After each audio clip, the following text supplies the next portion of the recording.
আসসালামু আলাইকুম সুধী দর্শক। আজকে আলোচনা করব কমন একটি সমস্যা নিয়ে। এটা হচ্ছে গ্যাস্ট্রিক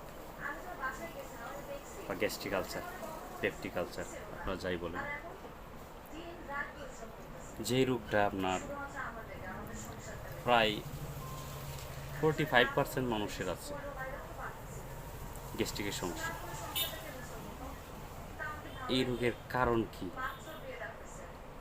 এবং এর প্রতিরোধ সম্পর্কে আজকে আলোচনা করব। গ্যাস্ট্রিকের এক নম্বর কারণ হচ্ছে নিয়মিত আমরা খাদ্য তালিকাটা তৈরি করতে পারি না বলে আমাদের এই গ্যাস্ট্রিকের সমস্যাটা আসে। আমরা এতে করে কী করি, আমরা বাজার থেকে বিভিন্ন ধরনের গ্যাস্ট্রিকের ওষুধ সেবন করি। গ্যাস্ট্রিকের সেবন করি, কিন্তু দেখা গেছে গ্যাস্ট্রিকের ওষুধ এক জরিপে আসছে 14% আপনার ক্যান্সারের সম্ভাবনা হয়। যারা নিয়মিত গ্যাস্ট্রিকের ওষুধ খায় তাদের 14% ক্যান্সার হওয়ার সম্ভাবনা আছে। গ্যাস্ট্রিক থেকে মানে একবারে আপনার চিরতরে মুক্তি পেতে গেলে কি কি করা লাগবে আজকে এই সম্পর্কে একটু বলবো। তবে কেন গ্যাস্ট্রিক হয় একটু আলোচনা করি। গ্যাস্ট্রিকের হওয়ার কারণ হচ্ছে আমরা আমাদের লাইফস্টাইল নিয়মিত খাবার দাবার করি না। দেখা গেছে সকালে খাবার দুপুরে খাই, দুপুরের খাবার বিকালে খাই, বিকালের খাবার অনেক সময় মিস যায়। এরকমভাবে আমাদের গ্যাস্ট্রিকের সমস্যা আস্তে আস্তে ধীরে ধীরে আসে। এতে করে পাকস্থলীতে এক ধরনের অ্যাসিড সিক্রেশন হয়।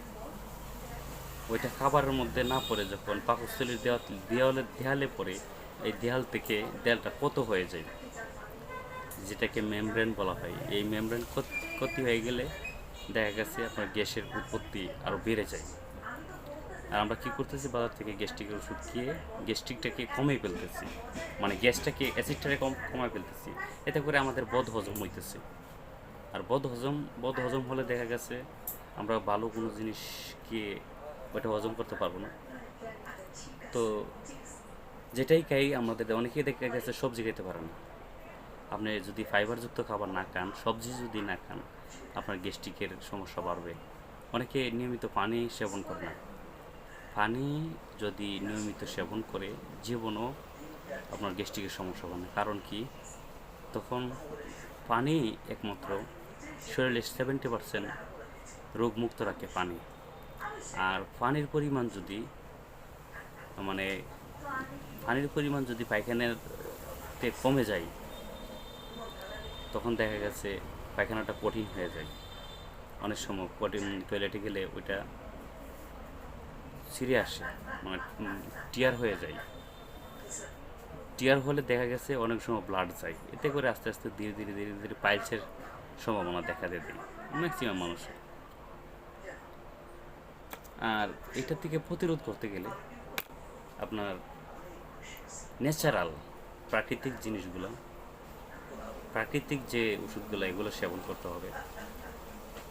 যেমন বাজারে বিভিন্ন ধরনের আপনার প্রাকৃতিক ন্যাচারাল খাবার আছে, যেগুলো কেমিক্যাল মুক্ত খাবার খেতে হবে। ন্যাচারাল বিভিন্ন আইটেমের প্রসারি দোকানে বিভিন্ন আইটেম আছে, ওইগুলো এক ধরনের প্রসেস করে খাবারগুলো খেলে আপনার জীবনও এই ধরনের সম্ভাবনা গ্যাস্ট্রিকের আশেপাশে আসবে না। নবী সাল্লাল্লাহু আলাইহি সাল্লাম বলে গেছেন যে একটি মেথির কথা, কেউ যদি মেথি সেবন করে, তার জীবনও গ্যাস্ট্রিকের সম্ভাবনা গ্যাস্ট্রিক দেখা দেবে না। আরও অনেকগুলো আছে, এগুলো বিস্তারিত বলতে গেলে অনেক সময়ের ব্যাপার। আর গ্যাস্ট্রিকটা মূলত আমরা কীভাবে বুঝবো আমার গ্যাস্ট্রিক হয়েছে? এক হচ্ছে বুক জ্বালাপোড়া করবে, এই বুকের জায়গাটা জ্বালাপোড়া করবে।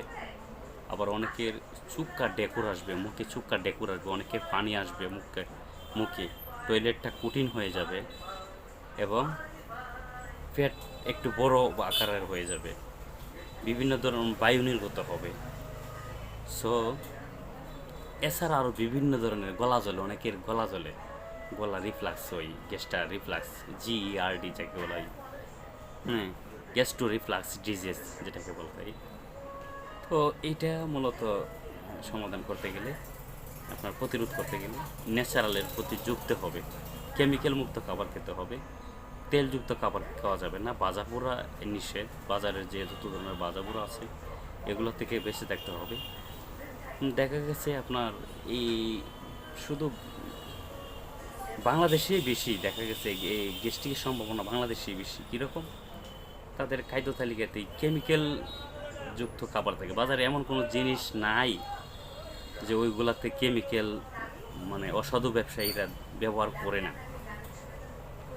এই কেমিক্যালের কারণে আজকে আমরা গ্যাস্ট্রিকের ঝুঁকে যাচ্ছি, পাকস্থলীতে কত হচ্ছে, অনেকের আলসার হয়ে বিভিন্ন ধরনের অপারেশন পর্যন্ত করা লাগতে পারে, অনেকের স্টোমাক অপারেশন করা লাগে, অনেকের চেঞ্জ করা লাগে, এটা অনেক ব্যয়বহুল চিকিৎসা। সো আমরা গ্যাস্ট্রিক থেকে বাঁচতে হলে আমরা নিয়মিত খাদ্যাভ্যাস তৈরি করতে হবে, ফাইবারযুক্ত খাবার খেতে হবে, পানির পরিমাণ বেশি করে খেতে হবে, টয়লেট যেই সময় চাপ দিব ওই সময় টয়লেট করতে হবে, যে না 1 ঘন্টা পরে টয়লেট করবো, 2 ঘন্টা পরে টয়লেট করবো না। ওই এরকম করলে আপনার টয়লেটের একটা কঠিন হয়ে যাবে, তখন দেখা গেছে টয়লেটে গেলে ওইটা টিয়ার হয়ে যায়, টিয়ার হয়ে ব্লাড যায়, তখন কঠিন হয়ে যায়। অনেক সময় দেখা গেছে বাচ্চারা এই সমস্যা ভোগে, যে টয়লেট কঠিন হইলো তখন টয়লেট করতে চাই না, এটা 2 দিন 3 দিন হয়ে যায়, তখন পেট ফুলে যায়, বাচ্চা কান্নাকাটি করে। বাচ্চাদের থেকে শুরু করে বয়স্করা পর্যন্ত কমন একটা রোগ, 100 ভাগের মধ্যে 45% এই রোগে আক্রান্ত হয়। সো আমরা লাইফস্টাইল মেনে চলবো এবং কেমিক্যাল মুক্ত খাবার ছাড়বো, আর আমরা চেষ্টা করব ডাক্তারের পরামর্শ অনুযায়ী ওষুধ সেবন করতে। 2 মাসের বেশি গ্যাস্ট্রিকের ওষুধ বড় বড় ডাক্তার, কোনো ডাক্তারই 2 মাসের বেশি লেখে না। গর্ভবতীর ক্ষেত্রে অন্যরকম রেস্ট্রিকশন আসতে পারে, তারা 9 মাসে খাওয়া লাগতে পারে, 10 মাসে খাওয়া লাগতে পারে, এটা অন্যান্য বিষয়। কিন্তু গ্যাস্ট্রিকের ওষুধ আপনার 8 সপ্তাহ 10 সপ্তাহের বেশি দেওয়া হয় না। আর যারা সারা বছর গ্যাস্ট্রিকের ওষুধ খায় তাদের জন্য বিরাট বিরাট ক্ষতি অপেক্ষা করছে সামনে। সো গ্যাস্ট্রিক থেকে আমরা মুক্ত থাকি। আর কিছু মানুষ আছে যে বলে যে ধূমপান করলে আমার গ্যাস দূর হয়ে যায়, এটা ভুল ধারণা। অনেকে বলে যে টয়লেটে গেলে আমার ধূমপান না করলে টয়লেট ক্লিয়ার হয় না, এটা আসলে একটা হাস্যকর বিষয়। এটা মানুষ যে কী বুঝে যে ধূমপান করলে আপনার গ্যাস্ট্রিক টয়লেট ক্লিয়ার হয়ে যায়, এইসব বিষয় আসলে মেনে নেওয়ার মতো না। সো আমরা ধূমপান থেকে বিরত থাকবো। ধূমপান আরও গ্যাস্ট্রিক বাড়ায়, কারণ ধূমপানের মধ্যে রয়েছে 1100 প্লাস রোগ। সো আমরা এই ধূমপান থেকেও বিরত থাকবো আর লাইফস্টাইল মেনে চলবো। আর যদি কোনো ওষুধ খাওয়া লাগে ডাক্তারের পরামর্শ ছাড়া, কোনো রেজিস্টার্ড ডাক্তারের পরামর্শ ছাড়া আমরা ওষুধ সেবন করব না। ধন্যবাদ সবাইকে। আর যদি কারো কিছু জানার থাকে আমাকে কমেন্টে জানাবেন, আমি এই সম্পর্কে একটু আলোচনা করব সামনের ভিডিওতে। ধন্যবাদ। ভিডিওটা সবাই শেয়ার করবেন। মূলত মানুষকে সচেতনতার উদ্দেশ্যই ভিডিওগুলো করা। ধন্যবাদ। আসসালামু আলাইকুম।